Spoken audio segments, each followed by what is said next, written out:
आप सबको नमस्कार। नगर निगम के दिल्ली नगर निगम के एमसीडी के अभी चुनाव होने वाले थे। 9 तारीख को जो दिल्ली चुनाव आयोग है, स्टेट इलेक्शन कमीशन है दिल्ली का, उन्होंने सुबह सुबह एक प्रेस इनविटेशन भेजा कि आज शाम को 5 बजे चुनाव आयोग एमसीडी के चुनावों की तारीख का ऐलान करेगा, डेट्स ऐलान करेगा, किस तारीख को नॉमिनेशन होगा, किस तारीख को विड्रॉ किया जा सकता है, चुनाव किस तारीख को होंगे। शाम को 5 बजे चुनावों का ऐलान होना था, तारीखों का ऐलान होना था। 4 बजे, उसके 1 घंटा पहले, केंद्र सरकार ने चुनाव आयोग को चिट्ठी लिखी कि हम दिल्ली के तीनों नगर निगमों को एक साथ एक नगर निगम बनाने जा रहे हैं, इसलिए आप ये चुनाव टाल दीजिए। 5 बजे चुनाव आयोग ने चुनावों केंद्र सरकार के कहे के मुताबिक चुनाव टालने का ऐलान कर दिया। शायद भारत के इतिहास में पिछले 75 साल में आज़ादी के बाद से पहली बार ऐसा हुआ होगा कि केंद्र सरकार ने सीधे किसी राज्य के चुनाव आयोग को चिट्ठी लिख के चुनाव टालने के लिए कहा है। लोगों के अंदर बातचीत चल रही है कि 2-3 बातें चल रही हैं। 7 साल से 8 साल से केंद्र में भारतीय जनता पार्टी की सरकार है।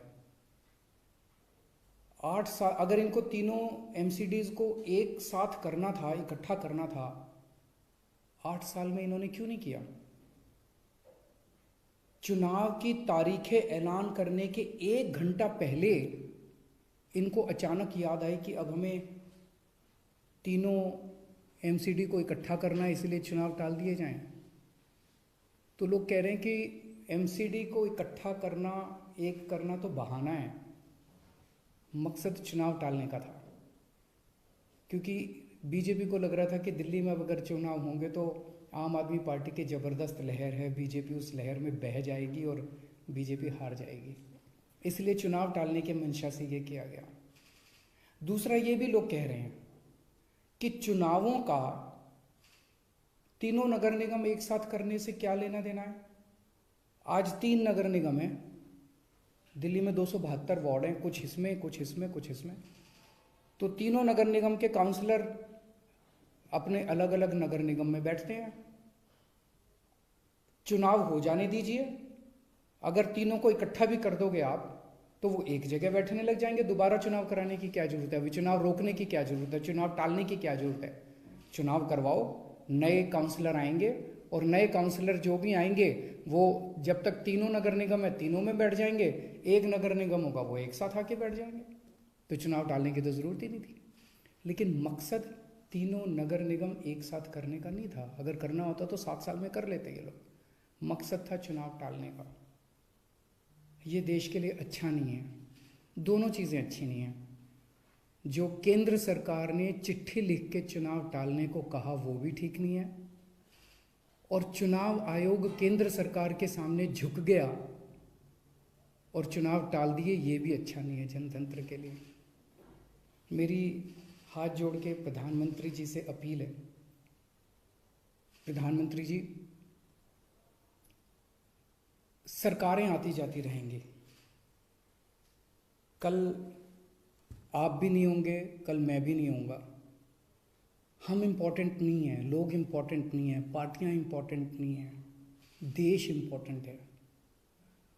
अगर हम चुनाव आयोग को दबाव डाल के चुनाव कैंसिल कराते हैं, इससे चुनाव आयोग कमज़ोर होता है, और चुनाव आयोग कमज़ोर होता है, चुनाव कैंसिल होते हैं तो देश कमज़ोर होता है। हम सबको मिलकर देश की रक्षा करनी है। किसी भी हालत में हमें इंस्टीट्यूशंस को कमज़ोर नहीं होने देना। मेरी आपसे हाथ जोड़ के विनती है, चुनाव कैंसिल मत कराइए। अगर चुनाव कैंसिल होते हैं, ये जनतंत्र के लिए बहुत बड़ा खतरा है। आज ये कहा जा रहा है कि हम तीनों एमसीडी एक करना चाहते हैं, इसीलिए चुनाव टाल दीजिए। कल को मान लो लोकसभा का चुनाव है, उसके पहले अगर कहा जाएगा कि ये पार्लियामेंट्री सिस्टम अच्छा नहीं है, हम प्रेसिडेंशियल सिस्टम लाना चाहते हैं, संविधान में बदलाव करना चाहते हैं, इसलिए चुनाव टाल दीजिए। तो क्या चुनाव टाले जाएंगे? मान लो कल को कोई स्टेट असेंबली का चुनाव है, ये कहा जाएगा कि हम 2 राज्यों को इकट्ठा करना चाहते हैं, इसीलिए चुनाव टाल दीजिए। तो क्या चुनाव टाल दिए जाएंगे? क्या जनतंत्र के अंदर चुनाव ऐसे टाले जा सकते हैं? ये बहुत बड़ा प्रश्न है।